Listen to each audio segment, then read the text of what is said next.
2024년도 이음교회는요, 다시 여호와께로 돌아가는 한 해라는 표를 통해서 이제는 인도를 받고자 합니다. 그렇다면 우리가 하나님께 돌아간다는 것은 무엇을 의미하는 걸까요? 아까도 이야기를 했지만 하나님과 더 가까이 지내고 하나님과 동행하는 한 해라고 이야기할 수도 있고요.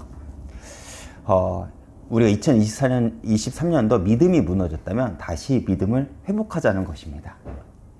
그리고 예수를 믿는다는 것은 그냥 내 마음대로 삶을 살면서 그냥 마음속으로 나는 예수를 믿어 라고 말하는 것이 아닌 우리가 참된 그리스도의 제자로서 세워져야 한다는 것을 의미하기도 하죠. 그렇다면 우리는 어떻게 그 길, 제자의 길을 갈 수가 있고 또 어떻게 그리스도의 제자로 세워질 수 있을까요? 지난주 말씀처럼 우리는 하나님을 알기를 힘써야 합니다. 그렇다면 우리는 어떻게 하나님을 알 수 있을까요? 하나님은 우리에게 자신을 말씀으로 계시하셨습니다. 그렇기 때문에 우리는 말씀을 통해 하나님을 알 수 있고 하나님에 대해서 우리가 더 알 수가 있습니다. 그래서 우리는 성경을 읽고 외우고 마음에 새기는 것입니다. 그리고 또 예배를 통해 하나님께 마음을 쏟고 하나님의 마음을 알며 하나님의 뜻을 우리는 알아갈 수가 있죠. 또 성경을 알기 위해 그리고 신앙이 무엇인지를 알기 위해서 우리는 개인 양육 등 다양한 방법을 통해서 말씀을 배워가며 신앙이 자라납니다. 그렇게 우리에게 붙잡아진 말씀을 가지고 우리가 기도할 때 우리는 하나님과 깊은 교제를 하면 그때 비로소 우리는 참된 응답을 받을 수 있을 것이죠. 여러분, 기도는 단지 열혈한 신자들만 하는 행위가 아닙니다. 내가 하나님을 알기 위해서는 단지 말씀에만 머물면 신앙은 지식으로만 머물게 되죠. 성도는 기도를 통해서 하나님과 깊은 교제를 하며 하나님을 인격적으로 배워갑니다. 그렇기 때문에 우리가 1년 동안 하나님께 돌아가 더 성숙하고 신앙이 더 깊어진 성도가 되기 위해서는 예배와 말씀과 함께 기도를 통해서 비로소 가능해지겠죠. 그렇기 때문에 오늘은 기도의 말씀을 잠시 나누고자 합니다. 성경에는 기도에 관련된 많은 말씀들이 기록되어 있습니다. 그리고 오늘 말씀은요, 예수님의 기도를 통해서 우리가 기도가 무엇인지를 잠시 알아보겠습니다. 그리고 제가 다음에 시간이 될 때마다 다른 본문을 통해서 기도에 대해서 우리가 함께 알아갔으면 좋겠습니다. 오늘 말씀 본문을 보면요, 예수님께서 기도하시는 장면이 나옵니다. 모든 크리스천의 신앙의 모델은요, 예수님이죠. 그렇기 때문에 우리는 기도 역시도 예수님께 배워야 됩니다. 그렇다면 예수님은요, 어떻게 기도를 하셨을까요? 오늘 본문 말씀은 우리가 마가복음을 읽었지만 누가복음 22장 역시도요, 오늘 본문과 똑같은 내용을 기록하고 있습니다. 제가 누가복음 22장 39절 한번 읽어보겠습니다. 예수께서 습관을 따라 감람산에 가심에 제자들도 따라갔더니, 이 내용을 통해서 우리가 알 수 있는 것은 무엇입니까? 예수님은요, 기도를 습관을 따라 하셨다는 것입니다. 예수님은 성자 하나님이시지만 아버지 하나님과 깊은 교제를 하는 것을 예수님께서는요, 쉬지 않으셨다는 것을 우리는 알 수 있죠. 그런데 우리가 쉽게 놓치는 건 역시 바로 이것입니다. 기도는 나와 하나님과 관계를 세우는 시간인데 우리는 내 감정에 따라, 내 컨디션에 따라, 내 상황에 따라 기도를 하기도 하고 안 하기도 합니다. 우리도 누군가와 관계를 맺을 때 그 상대가 자신의 감정과 상황에 따라 나를 대한다면 우리는 그 상대와 깊은 관계를 맺고 싶으신가요? 그렇지 않죠. 저 역시 사람을 만나다 보면 종종 불편하거나 불쾌한 경험을 할 때가 있습니다. 그리고 그 경험의 대부분이 자신의 감정과 상태, 상황에 따라 저를 대할 때예요. 그럴 때면 저는 어떻게 해야 될지도 모르겠고 또 이후에는 그 사람과의 관계를 조용히 정리하려고 합니다. 왜 그럴까요? 우리는 서로가 인격적이기 때문에 그렇습니다. 그래서 내가 상대와 인격적인 관계를 맺고자 할 때는 내 감정, 기분, 상황이 먼저가 아닌 상대를 배려할 때 우리는 건강한 관계를 맺을 수 있고 또 어쩌다 한번 그 사람과 연락을 하고 소통을 한다고 그 사람과 관계를 맺는 것이 아니라 그 사람과 진지하고 깊은 관계가 맺어지기 위해서는 그 사람과 자주 만나면서 그 사람과 많은 이야기를 해야겠죠. 더욱이 그 상대가 사랑하는 사람이라면 어떨까요? 감정에 따라 가족 혹 사랑하는 사람을 대한다면 그 상대는 나와 깊은 관계를 더 이상 가지려고 하지 않으려고 합니다.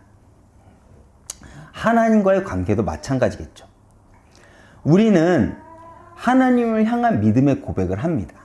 그런데 우리의 기도를 돌아보면 늘 내 감정과 상황이 앞설 때가 너무 많죠. 내가 어느 때 수련회를 가든지 내가 어떤 집회를 가서 은혜를 받으면 하나님께 정말 깊은 정말 기도와 정말 깊은 고백을 하지만 내 감정이 메마르고 내 상황이 안 좋을 때 우리는 하나님도 모르겠고 기도도 하지 않고 하나님을 그렇게 대하기도 합니다.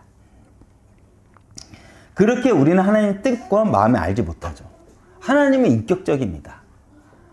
하나님 역시도요, 우리를 너무나도 사랑하지만 하나님은요, 하나님이 사단과 다른 것은 우리를 인격적으로 대한다는 거예요. 그러나 예수님은 자신의 감정과 상황에 따라 기도한 것이 아니라 자신의 습관을 따라 하나님과 관계를 맺었습니다.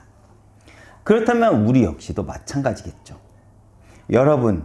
여러분이 하나님과 깊은 관계를 맺고 하나님의 마음과 하나님의 뜻을 알고자 한다면요, 우리 역시 주님을 닮아 내 상황, 감정을 따라 하는 기도가 아닌 매일매일 습관을 통해서 주님과 깊은 관계를 맺길 바랍니다. 또한 우리가 신앙생활을 하면서 가장 많이 하고 듣는 소리 중 하나가 이것일 것입니다. 기도하겠습니다. 저 역시도 굉장히 그 말을 많이 듣기도 하고요, 많이 부탁하기도 합니다. 그런데 우리는 그 기도하겠습니다, 이 말을 말로만 끝날 때가 많습니다. 여러분, 기도하겠다는 것은요, 여러분이 하나님 앞에 예수님처럼 시간을 드려야 된다는 거예요. 마음에만 내가 생각을 한다고 해서 그것이 기도가 되는 것이 아닙니다. 사실 우리는 예수를 믿는다고는 하지만 정작 하나님께 내 시간을 드리는 것이 어려워요. 이것은 무엇을 의미하는 것일까요? 내 인생에 하나님이 그렇게 중요하지 않다는 것을 의미합니다. 우리는 내가 사랑하고 중요한 대상이 있으면 어떻게든 그 대상에게 시간을 만들어냅니다. 하다못해 내가 좋아하고 내가 즐겨하는 취미에도 우리는 시간을 내죠. 그렇다면 내가 주님을 사랑하고 중요하게 생각을 한다면 오랜 시간은 들이지 못하더라도 매일 주님과 함께하는 그 시간을 통해 주님과 조금씩 관계를 맺어간다면 우리는 주님과 건강하고 깊은 관계를 맺게 될 것입니다. 그렇게 기도는 예수님처럼 내 삶의 습관으로 만들어야 된다는 거예요. 사실 이것이 쉽지 않지만 이 싸움을 우리가 하는 것이고, 영적 싸움은 다른 것이 아니라 내가 하나님 앞에 나아가는 것, 그것이 습관이 되는 것이 영적 싸움이라는 것입니다. 다시 돌아가 오늘 본문을 보면요, 주님은요 함께 자신과 같이 감난산에 간 제자들에게 부탁을 하시죠. 그 부탁의 내용이 무엇입니까? 자신이 내려오기 전까지 깨어있으라는 것입니다. 여기서 깨어있으라는 것은 두 가지를 의미합니다. 단순히 잠을 자지 말고 눈을 부릅뜨고 예수님을 기다리라, 뭐 표면적으로는 그렇게 생각할 수도 있지만 그 예수님의 말씀의 속뜻, 그 부탁의 속뜻에는 두 가지 의미가 있습니다. 첫 번째, 먼저는요, 나를 위해 기도하라는 거예요. 그냥 멀뚱멀뚱 아무 생각 없이 자신을 기다리라는 것이 아니라 내가 지금 기도하러 올라가는 나를 위해 너희 역시도 기도해달라는 것입니다. 예수님은 평소에도 자신이 이 땅에 오신 그 사명이 무엇인지 알았어요. 그런데 예수님의 오늘 모습은 굉장히 비통한 모습이었습니다. 오늘 말씀 34절에 보면요. 예수님의 고민이 나옵니다. 제가 한번 34절 다시 한번 읽어보겠습니다. 말씀하시되 내 마음이 심히 고민하여 죽게 되었으니 너희는 여기 머물러 깨어있으라 하시고. 예수님이 보통 이런 말씀을 안 하세요. 그런데 지금 이 상황은 예수님이 굉장히 비통하게 여기고 굉장히 마음이 어렵다는 것입니다. 그래서 내가 지금 하나님께 기도하러 올라가고 있으니 너희 역시도 이런 나를 위해 기도해 달라는 것입니다. 예수님이 얼마나 괴로우시면 이런 말씀을 하시면서 제자들에게 부탁을 하셨을까요? 예수님은요, 인류를 구원하기 위해 십자가의 길을 가시기로 작정했습니다. 그렇지만 그 길은 두렵고 쉽지 않은 길이었기에 예수님은 제자들에게 너희들 역시도 나를 위해 기도해달라고 부탁한 것입니다. 그리고 두 번째, 깨어있으라. 그 의미는 무엇일까요? 나와 함께 기도하라는 것입니다. 왜 그렇습니까? 내가 그리스도와 함께 십자가에 못 박혔나니 그런즉 이제 내가 사는 것이 아니요 오직 내 안에 그리스도께서 사시는 것이라. 이제 내가 육체 가운데 사는 것은 나를 사랑하사 나를 위하여 자신을 버리신 하나님의 아들을 믿는 믿음 안에서 사는 것이라. 갈라디아서 2장 20절의 고백이죠. 이 갈라디아 2장 20절의 바울의 고백처럼 우리는 예수 함께 믿음으로 살아가는 존재이기 때문에 주님은요, 나와 함께 기도하자는 것입니다. 사실 예수님은 이전에도 제자들에게 깨어있으라고 부탁을 종종 하셨어요. 제가 마가복음 13장을 한번 읽어보겠습니다. 33절입니다. 주의하라, 깨어있으라. 그때가 언제인지 알지 못하니라. 이어서 37절, 마가복음 13장 37절을 제가 다시 한번 또 읽어보겠습니다. 깨어있으라. 내가 너희에게 하는 이 말은 모든 사람에게 하는 말이니라 하시니라. 이를 통해 우리가 알 수 있는 것은 무엇이냐면 제자들을 향한 깨어있으라. 이 말은요, 비단 제자들뿐만 아니라 예수를 믿는 모든 이들에게도 함께 주시는 사명이자 예수님의 부탁임을 여러분들이 알아야 된다는 것입니다. 깨어있다는 것, 어떤 의미일까요? 현실 속에 안주하는 것이 아닙니다. 내가 지금 삶이 살만하다고 해서 거기에 안주하라는 것이 아니에요. 시대의 위기를 알고 준비하고 있으라는 것입니다. 그렇다면 여러분들은 깨어 있으십니까? 우리가 교회의 역사를 보고 성경의 역사를 보면요, 우리는 한 사람이 깨어 있음이 역사의 새벽을 깨는 경우를 우리는 종종 볼 수가 있습니다. 그 대표적인 예로 이스라엘이 가장 어두웠던 그 어둠의 시절인 사사기 시대 속에서 우리는 간절히 통곡했던 한 여인의 기도를 우리는 알고 있습니다. 사무엘의 어머니 한나의 기도는요, 어두웠던 시대의 장막이 걷히고 하나님의 통치가 선포되는 새벽을 열는 그 시작이 되었어요. 그리고 그 시대를 깨웠던 기도는 그 바톤을 이어받아 오늘날 우리들에게도 전달이 되었겠죠. 그렇다면 우리도 마찬가지일 것입니다. 한 여인의 기도가 어두웠던 시대의 장막이 걷히고 하나님의 통치가 선포되는 새벽을 열었듯이 여러분의 기도는요, 이 시대의 새벽을 준비하는 파수꾼이 될 것이라는 거예요. 지금 역시도 오늘날 우리가 살아가는 시대도 사사기 시대는 그렇게 다르지 않을 것 같습니다. 신자유주의 시대, 다른 말로 하면 개인주의 시대라는 것입니다. 공동체보다는 나를 중시하는 시대. 이 시대 속에서 우리는 살아가고 있어요.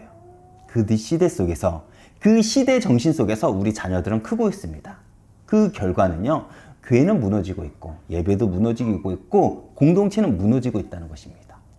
나만 행복하면 돼. 이것이 당연한 이야기가 되어버린 거예요.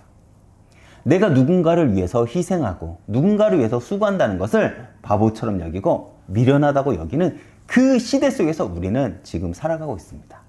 그리고 그러한 시대 정신이 어느덧 교회에 들어와 교회 역시도 나만 생각하는 그러한 메시지에 반응하고 그러한 교육을 가르쳐주고 있습니다. 많은 다음 세대들이 꿈꾸는 비전이 무엇입니까? 성공해서 하나님께 영광을 돌리겠다는 것입니다. 그 성공, 왜 성공을 하려고 합니까?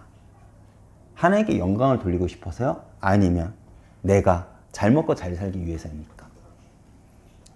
여러분, 정말 우리가 하나님께 영광을 돌리고 싶다면 성공해서 돌리는 것이 아닌 우리는 지금 이 자리에서 영광을 돌릴 수가 있어요. 함께함으로써, 예배를 드림으로써, 말씀을 붙잡음으로써, 하나님을 알아감으로써, 내가 하나님을 위해 수고함으로써 우리는 하나님께 영광을 돌릴 수 있는데, 어느덧 교회는 사람들의 욕망을 자극하는 그 단체가 되어버렸다는 것입니다. 이때 한나처럼 기도하는 사람이 있다면 그 어두웠던 시대는 거치게 될 거고, 우리는 다시 이 시대 속에 부흥이라는 그 귀한 경험을 하게 될 것이라는 것입니다.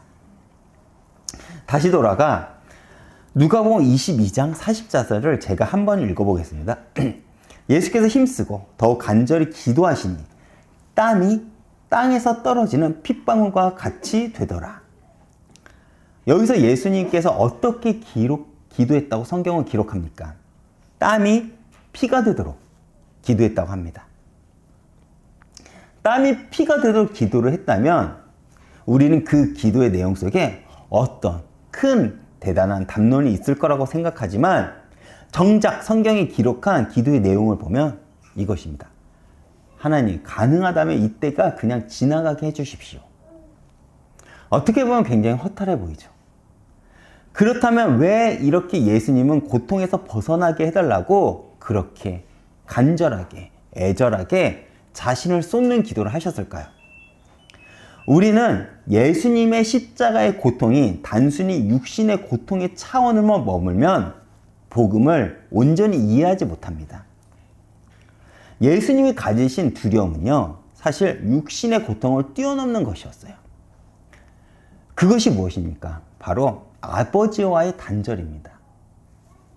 예수님께서 기도하시면서 하나님을 뭐라 불렀냐면 아바, 아버지라고 불렀습니다.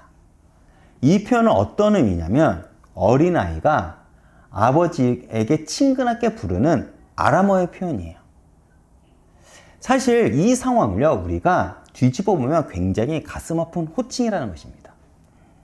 하나님은 이 아들을 인류를 구원하기 위해 내놓기로 작정하셨습니다. 그리고 그 아버지의 계획을 아들 역시도 알고 있어요.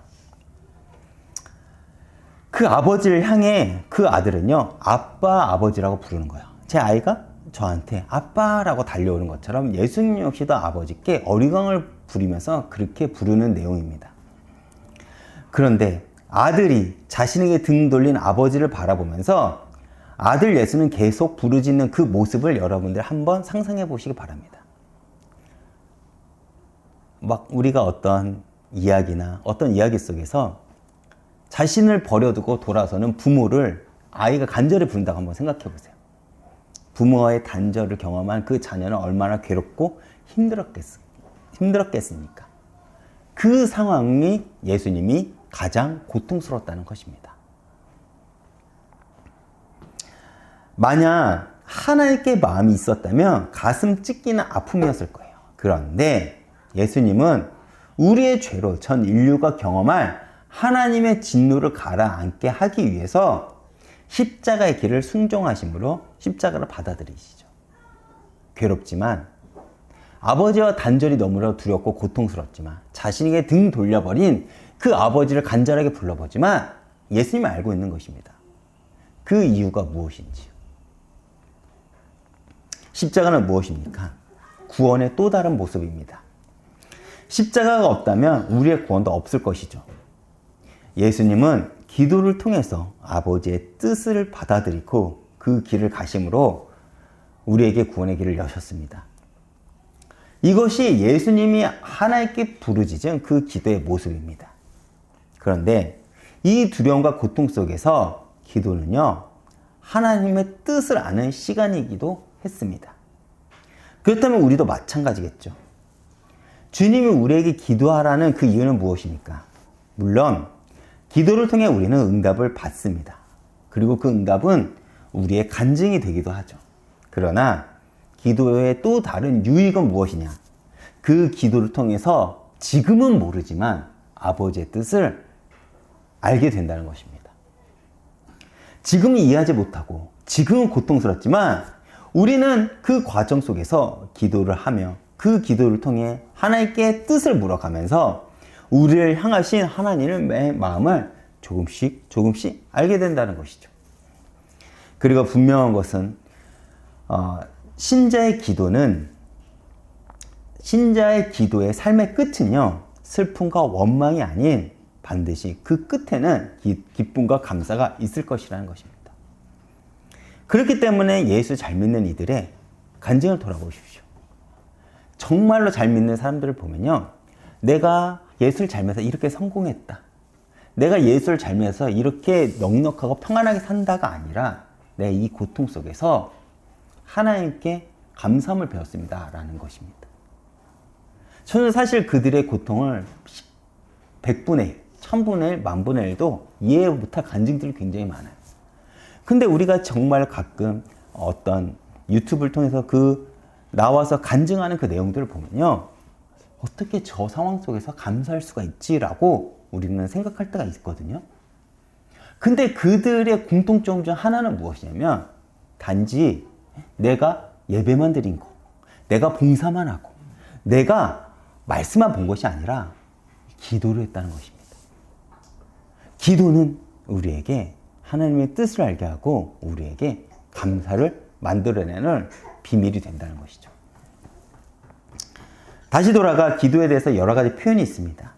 그런데 기도를 가장 잘 표현해주는 문장이 하나가 있습니다. 그것이 무엇이냐면 기도는 하나님의 뜻에 나를 맞추는 것이라고 합니다. 왜 그렇죠? 우리의 소망이, 성도의 소망은요, 하나님께 있기 때문에 그렇습니다. 그래서 오늘 본문 36절에 보면요, 예수님은 기도를 통해 뭐라고 하죠?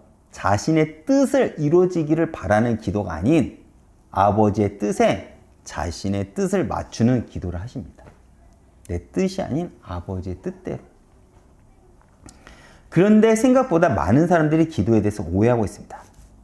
그것이 무엇이냐면 기도를 통해서 나의 뜻을, 나의 비전을, 나의 동기를 성취하고자 하기 때문입니다. 그래서 내가 원하는 기도 응답이 오지 않으면 우리는 실망해 버립니다. 예수를 믿는다는 것이 세상 사람들과 뭐가 달라야 됩니까?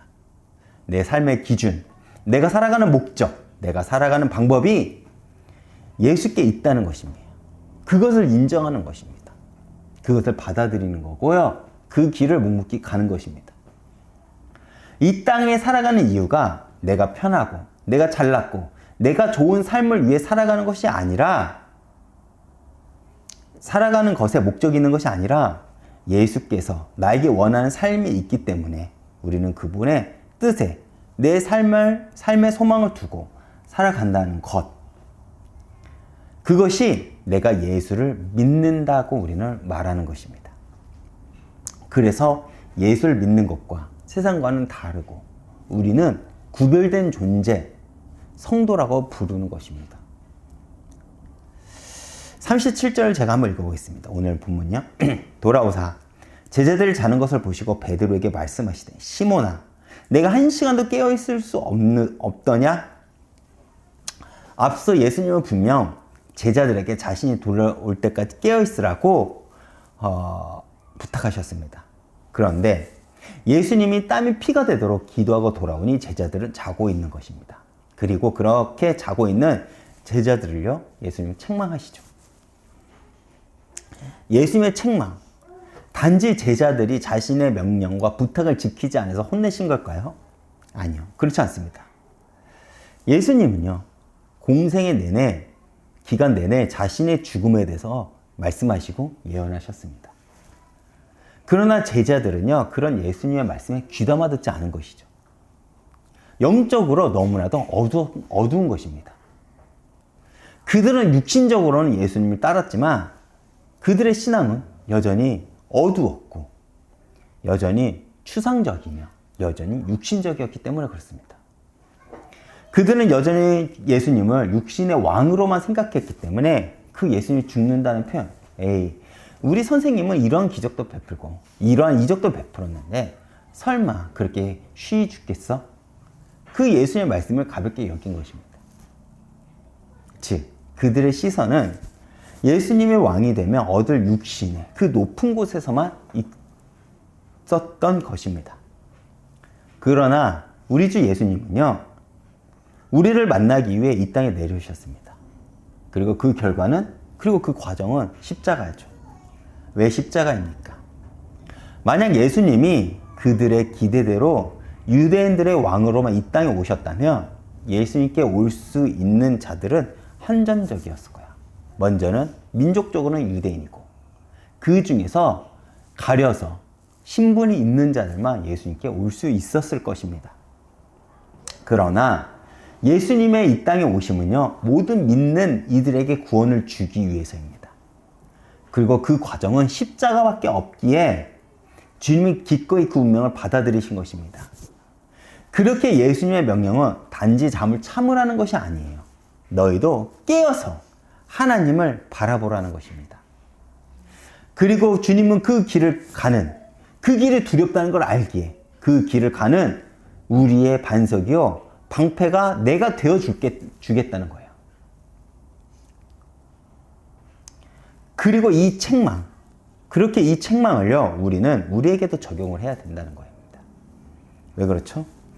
예수님께서 깨어있으라고 하신 이유가 바로 38절의 말씀처럼 예수님을 쫓는다는 것은 추상적인 고백이 아니기 때문에 그렇습니다. 우리가 왜 기도를 해야 되죠?